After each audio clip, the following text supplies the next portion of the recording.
Obstinate men of Father Absinthe's stamp, who are at first always inclined to differ from other people's opinions, are the very individuals who end in madly adopting them. When an idea has at last penetrated their empty brains, they twist and turn it, dwell upon it, and develop it until it exceeds the bounds of reason. Hence, the police veteran was now much more strongly convinced than his companion that the usually clever Gevrol had been mistaken, and accordingly he laughed the inspector to scorn. On hearing Lecoq affirm that women had taken part in the horrible scene at the Poivriere, his joy was extreme. "A fine affair," he exclaimed, "an excellent case." And suddenly recollecting a maxim that has been handed down from the time of Cicero, he added in sententious tones, "Who holds the woman holds the cause." Lecoq did not deign to reply. He was standing upon the threshold, leaning against the framework of the door, his hand pressed to his forehead, as motionless as a statue. The discovery he had just made, and which so delighted Father Absinthe, filled him with consternation. It was the death of his hopes, the annihilation of the ingenious structure which his imagination had built upon the foundation of a single sentence. There was no longer any mystery, so celebrity was not to be gained by a brilliant stroke. For the presence of two women in this vile den explained everything in the most natural and commonplace fashion. Their presence explained the quarrel, the testimony of Widow Chupin, the dying declaration of the pretended soldier. The behavior of the murderer was also explained. He had remained to cover the retreat of the two women, he had sacrificed himself in order to save them, an act of gallantry so common in the French character, that any scoundrel of the barriers might have performed it. Still, the strange allusion to the Battle of Waterloo remained unexplained. But what did that prove now?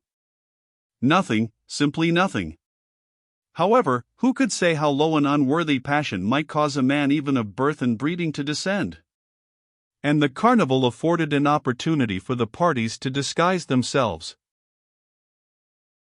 But while Lecoq was turning and twisting all these probabilities in his mind, Father Absinthe became impatient. "Are we going to remain here until doomsday?" he asked. "Are we to pause just at the moment when our search has been productive of such brilliant results?" Brilliant results. These words stung the young man as deeply as the keenest irony could have done. "Leave me alone," he replied gruffly, "and, above all, don't walk about the garden, as by doing so, you'll damage any footprints." His companion swore a little, but soon became silent in his turn. He was constrained to submit to the irresistible ascendancy of superior will and intelligence. Lecoq was engaged in following out his course of reasoning. The murderer, leaving the ball at the Rainbow, a dancing house not far from here, near the fortifications, came to this wine shop, accompanied by two women. He found three men drinking here, who either began teasing him, or who displayed too much gallantry toward his companions. He became angry. The others threatened him, he was 1 against 3, he was armed, he became wild with rage, and fired.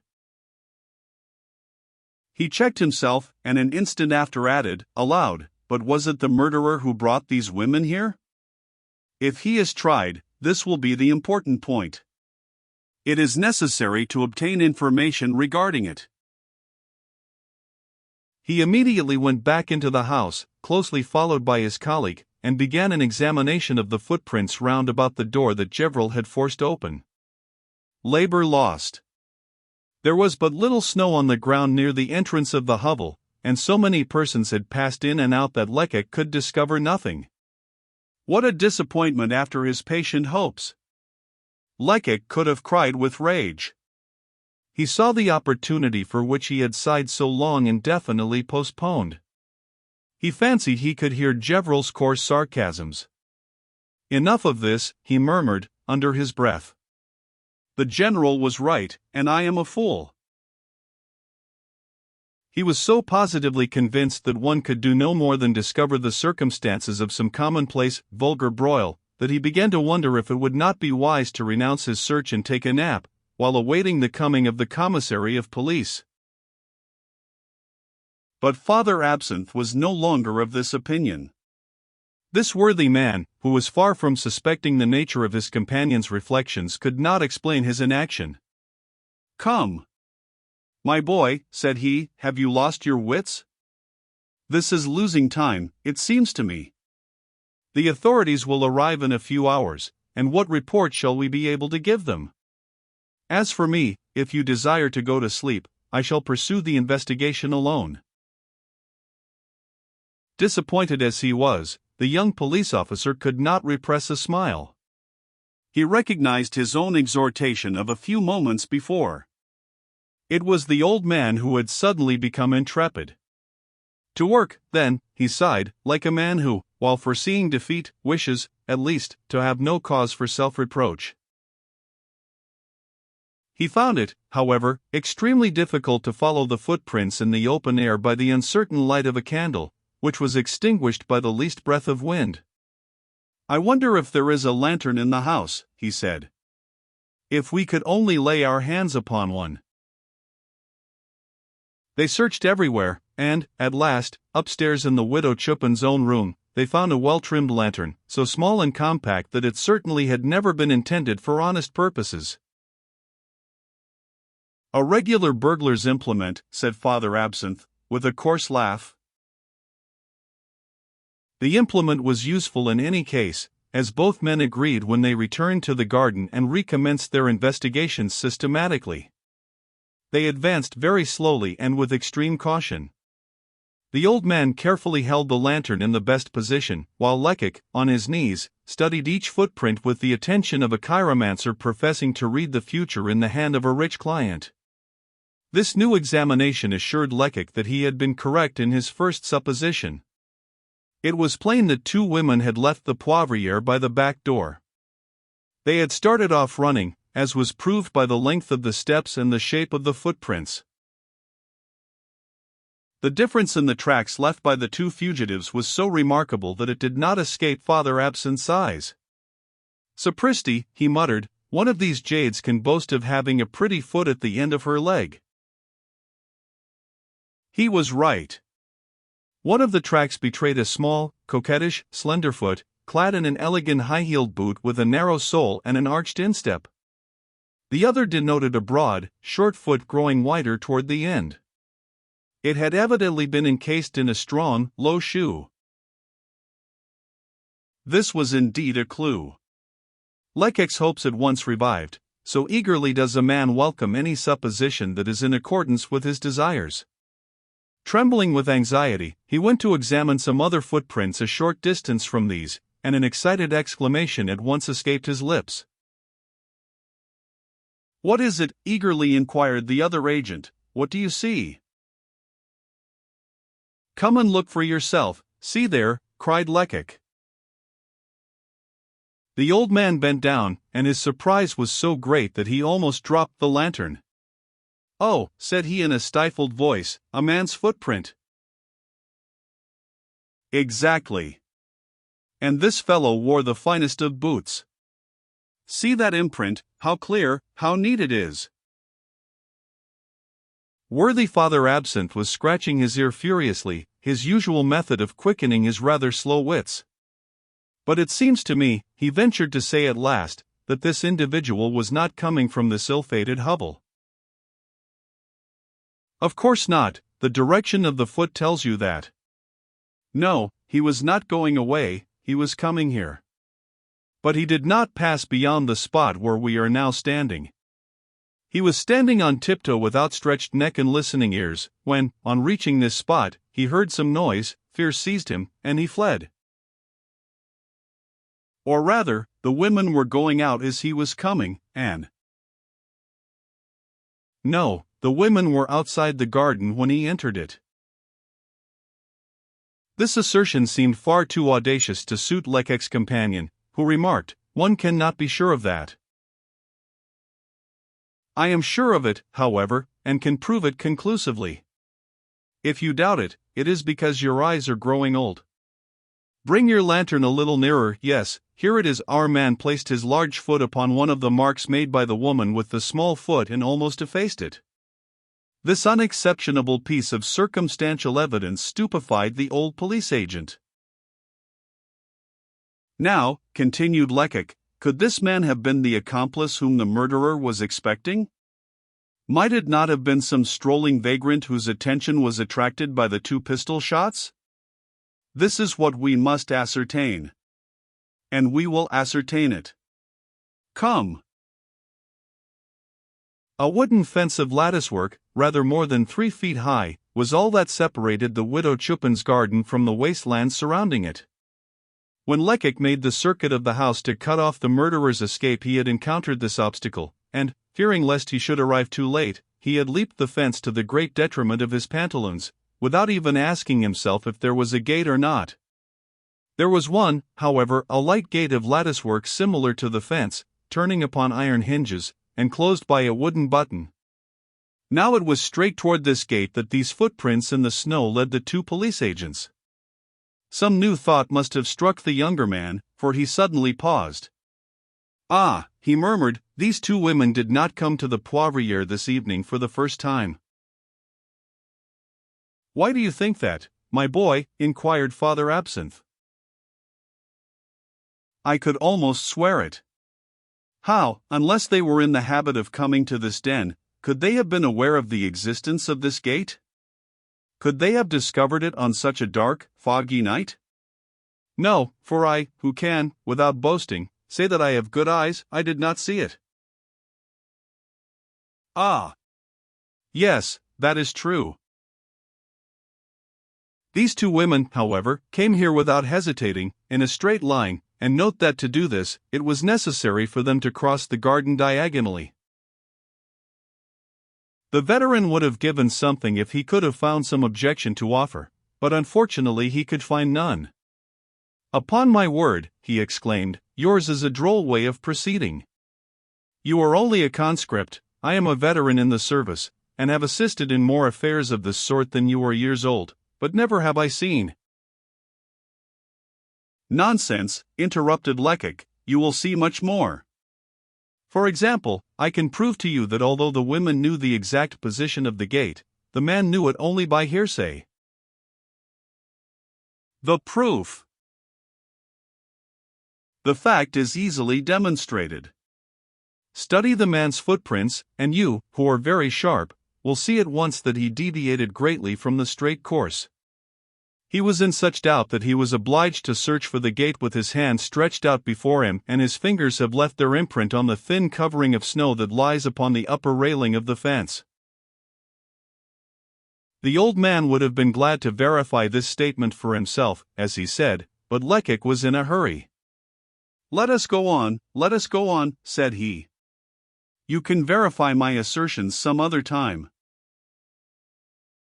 They left the garden and followed the footprints which led them toward the outer boulevards, inclining somewhat in the direction of the Rue de Bataille.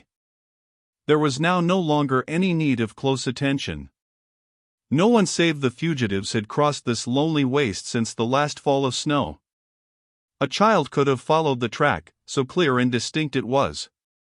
For series of footprints, very unlike in character, formed the track. 2 of these had evidently been left by the women, the other 2, one going and one returning, had been made by the man.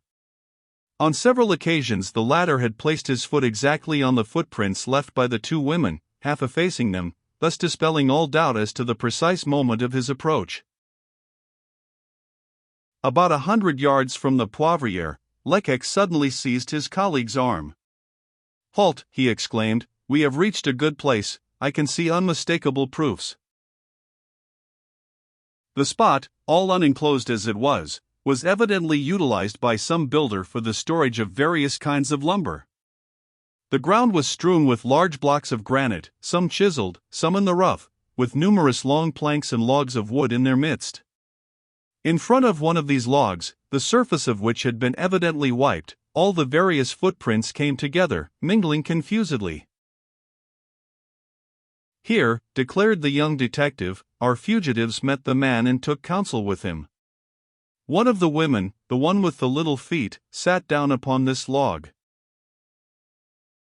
We ought to make quite sure of that, said Father Absinthe, in an oracular tone. But his companion cut short his desire for verification. "You, my old friend," said he, "are going to do me the kindness to keep perfectly still. Pass me the lantern and do not move." Lecoq's modest tone had suddenly become so imperious that his colleague dared offer no resistance. Like a soldier at the command to halt, he remained erect, motionless, and mute, following his colleague's movements with an inquisitive, wondering eye. Quick in his motions, and understanding how to maneuver the lantern in accordance with his wishes, the young police agent explored the surroundings in a very short space of time. A bloodhound in pursuit of his prey would have been less alert, less discerning, less agile. He came and went, now turning, now pausing, now retreating, now hurrying on again without any apparent reason. He scrutinized, he questioned every surrounding object, the ground, the logs of wood, the blocks of stone. In a word, nothing escaped his glance. For a moment he would remain standing, then fall upon his knees, and at times lie flat upon his stomach with his face so near the ground that his breath must have melted the snow. He had drawn a tape line from his pocket, and using it with a carpenter's dexterity, he measured, and measured. And all his movements were accompanied with the wild gestures of a madman, interspersed with oaths or short laughs, with exclamations of disappointment or delight. After a quarter of an hour of this strange exercise, he turned to Father Absinthe, placed the lantern on a stone, wiped his hands with his pocket-handkerchief, and said, "Now I know everything." Well, that is saying a great deal. When I say everything, I mean all that is connected with the episode of the drama which ended in that bloody bout in the hovel. This expanse of earth covered with snow is a white page upon which the people we are in search of have written, not only their movements, their goings and comings, but also their secret thoughts, their alternate hopes and anxieties. What do these footprints say to you, Papa Absinthe? To me they are alive like the persons who made them. They breathe, speak, accuse. The old agent was saying to himself, "Certainly, this fellow is intelligent, undeniably shrewd, but he is very disagreeable." "These are the facts as I have read them," pursued Lecoq. "When the murderer repaired to the Poivriere with the two women, his companion, I should say his accomplice, came here to wait. He was a tall man of middle age. He wore a soft hat and a shaggy brown overcoat. He was, moreover, probably married, or had been so, as he had a wedding ring on the little finger of his right hand." His companion's despairing gestures obliged the speaker to pause. This description of a person whose existence had but just now been demonstrated, these precise details given in a tone of absolute certainty, completely upset all Father Absinthe's ideas, increasing his perplexity beyond all bounds. "This is not right," he growled, "this is not kind. You are poking fun at me. I take the thing seriously, I listen to you, I obey you in everything, and then you mock me in this way. We find a clue, and instead of following it up, you stop to relate all these absurd stories." "No," replied his companion, "I am not jesting, and I have told you nothing of which I am not absolutely sure, nothing that is not strictly and indisputably true." "And you would have me believe?" "Fear nothing, Papa, I would not have you do violence to your convictions. When I have told you my reasons, and my means of information, you will laugh at the simplicity of the theory that seems so incomprehensible to you now." "Go on, then," said the good man, in a tone of resignation. "We had decided," rejoined Lecoq, "that the accomplice mounted guard here. The time seemed long, and, growing impatient, he paced to and fro the length of this log of wood, occasionally pausing to listen. Hearing nothing, he stamped his foot, doubtless exclaiming, 'What the deuce has happened to him down there?' He had made about 30 turns, I have counted them, when a sound broke the stillness. The two women were coming. On hearing Lecoq's recital, all the conflicting sentiments that are awakened in a child's mind by a fairy tale, doubt, faith, anxiety, and hope, filled Father Absinthe's heart. What should he believe? What should he refuse to believe? He did not know. How was he to separate the true from the false among all these equally surprising assertions? On the other hand, the gravity of his companion, which certainly was not feigned, dismissed all idea of pleasantry. Finally, curiosity began to torture him. "We had reached the point where the women made their appearance," said he. "Yes, indeed," responded Lecoq, "but here all certainty ceases, no more proofs, only suppositions. Still, I have every reason to believe that our fugitives left the drinking den before the beginning of the fight, before the cries that attracted our attention." "Who were they?" "I can only conjecture.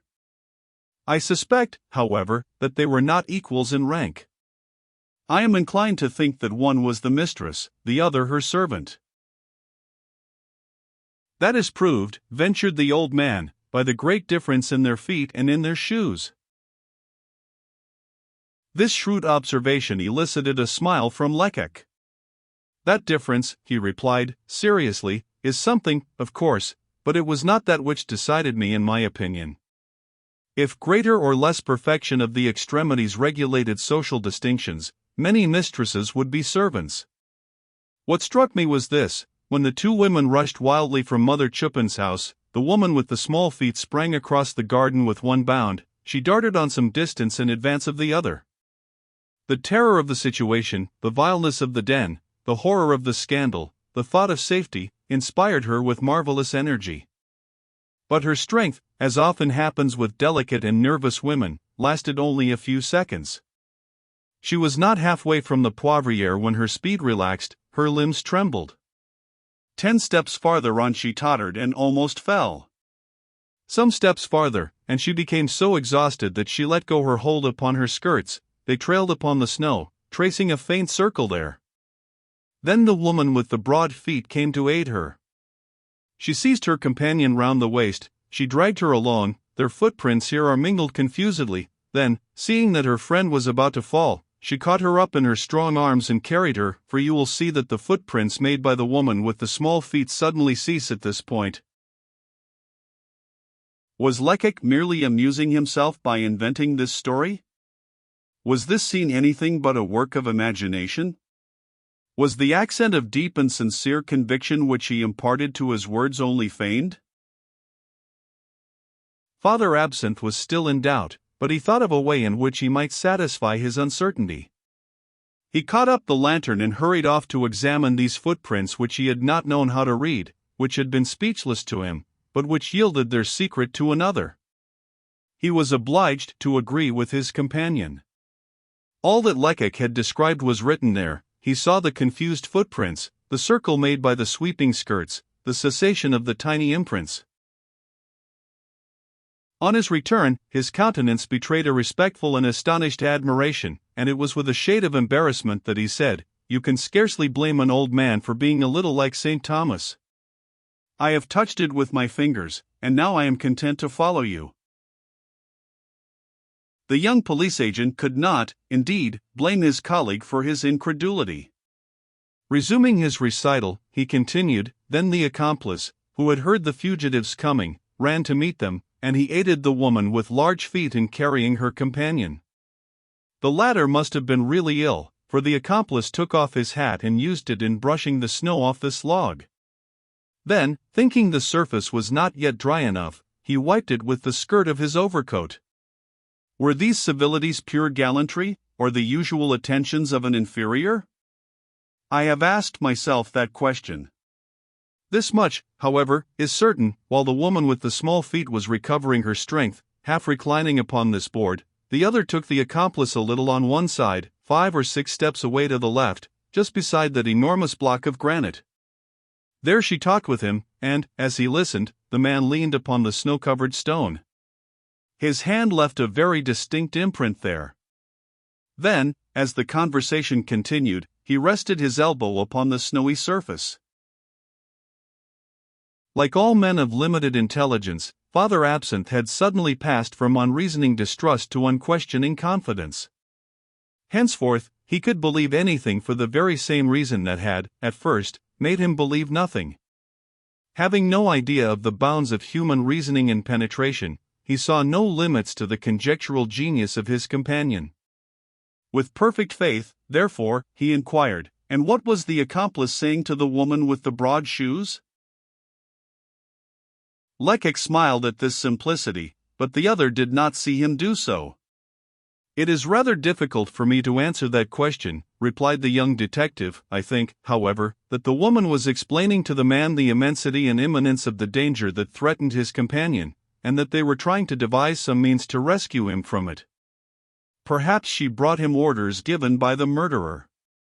It is certain that she ended by beseeching the accomplice to run to the Poivriere and see what was passing there. And he did so, for his tracks start from this block of granite." "And only to think," exclaimed Father Absinthe, "that we were in the hovel at that very moment. A word from Gevrol, and we might have had handcuffs on the whole gang. How unfortunate!" Lecoq was not sufficiently disinterested to share his companion's regret. On the contrary, he was very thankful for Gevrol's blunder. Had it not been for that, how would he ever have found an opportunity of investigating an affair that grew more and more mysterious as his search proceeded, but which he hoped to fathom finally? To conclude, he resumed, the accomplice soon returned. He had witnessed the scene, and was evidently afraid. He feared that the thought of exploring the premises might enter the minds of the police. It was to the lady with small feet that he addressed himself. He explained the necessity of flight, and told her that even a moment's delay might be fatal. At his words, she summoned all her energy. She rose and hastened away, clinging to the arm of her companion. Did the man indicate the route they were to take, or did they know it themselves? This much is certain: he accompanied them some distance, in order to watch over them. But besides protecting these women, he had a still more sacred duty to perform, that of succoring his accomplice, if possible. He retraced his steps, passed by here once more, and the last footprint that I can discover leads in the direction of the Rue du Château de Rentiers. He wished to know what would become of the murderer, and went to place himself where he might see him pass by with his captors. Like a dilettante who can scarcely restrain his applause until the close of the aria that delights him, Father Absinthe had been unable during the recital to entirely suppress his admiration. But it was not until Lecoq ceased speaking that he gave full vent to his enthusiasm. "Here is a detective if you like," he exclaimed. "And they pretend that Gevrol is shrewd. What has he ever done to compare with this? Ah! Shall I tell you what I think? Why, in comparison with you, the general is a mere John the Baptist." Certainly the flattery was gross, but it was impossible to doubt its sincerity. This was the first time that the balmy dew of praise had fallen upon Lecoq's vanity, and it greatly delighted him, although he modestly replied, "Nonsense, you are too kind, Papa. After all, what have I done that is so very clever? I told you that the man was of middle age." It was not difficult to see that after one had examined his heavy, dragging step. "I told you that he was tall, an easy matter. When I saw that he had been leaning upon that block of granite there to the left, I measured the block in question. It is almost 5 feet 5 inches in height, consequently a man who could rest his elbow upon it must be at least 6 feet high. The mark of his hand proves that I am not mistaken. On seeing that he had brushed away the snow which covered the plank, I asked myself what he had used. I thought that it might be his cap, and the mark left by the peak proves that I was right. Finally, if I have discovered the color and the material of his overcoat, it is only because when he wiped the wetboard, some splinters of the wood tore off a few tiny flakes of brown wool, which I have found, and which will figure in the trial. But what does this amount to, after all? Nothing. We have only discovered the first clues of the affair. Still, we are on the right scent, so, forward then." The old officer was electrified, and, like an echo, he repeated, "Forward."